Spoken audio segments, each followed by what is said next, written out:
What it is, what it do, crew. It's your boy Icing Guy Gaming. We doing things differently because we got new gameplay to talk about.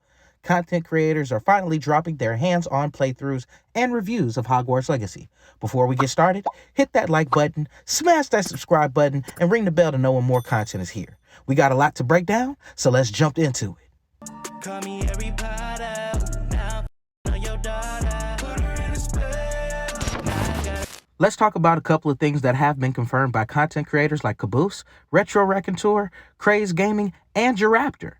They were able to play 2 hours of gameplay, including a story mission and a side quest. Firstly, most of the gameplay captured and revealed has been in 60 frames per second. Retro Raconteur even started his video by saying he played in performance mode and the game still looks amazing. By the way, guys, you might be wondering, what is all this footage running on? It was running on a PlayStation 5 using the game's performance mode, which targets 60 FPS, and to me, it felt incredibly smooth. Now, while watching Sadat the Gamer's earlier stream, someone let slip in the comments that there will be a performance mode option with ray tracing for high-quality gaming and a regular performance mode. Now, there hasn't been any confirmation, but if so, these are the same options that were available on Spider-Man Miles Morales on the next-gen consoles. The comment also said that Caboose wasn't able to play in performance mode, which was confirmed, while Retro was able to. Both creators mentioned how good the game looks with no issues with fidelity. However, ray tracing hasn't been confirmed. There are some legit confirmations that will make the community happy. Swimming is a thing in Hogwarts Legacy. Among the many ways to traverse in the game, the devs didn't want us to simply die when hitting the water, so we can swim in game.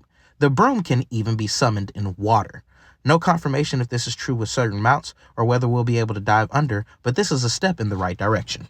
Craze Gaming in his review confirmed that although he couldn't show it, there are many customizable options in the gear screen, and this even includes your wand. Every gear category I noticed to have dozens of slots that can hold a ton of items and customizations, and yes, that includes the wand slot as well. Now, with this confirmation, it's safe to say that I might be onto something with the possible aspects of gameplay surrounding your wand and even possible customization options.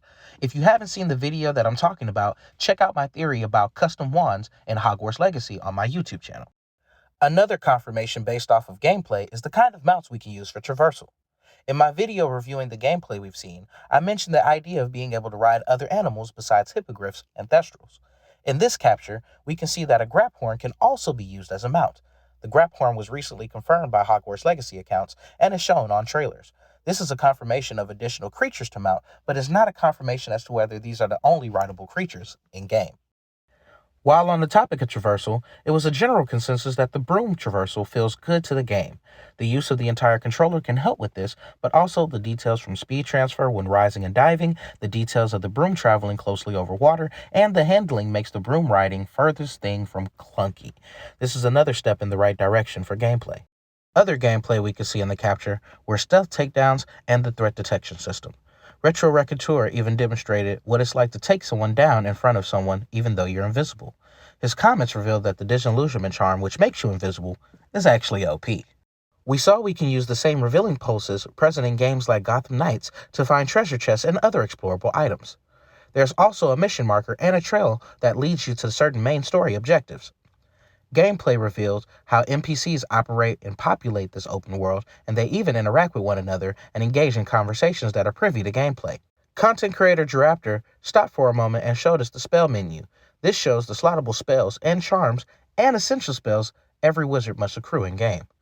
Another factor that may become very likable to gamers of the Hogwarts community are the loot and gear drops that come from treasure boxes and even your enemies. We can grab anything from additional money to customizable options of clothing, and this will be great to add depth to the customization of our looks.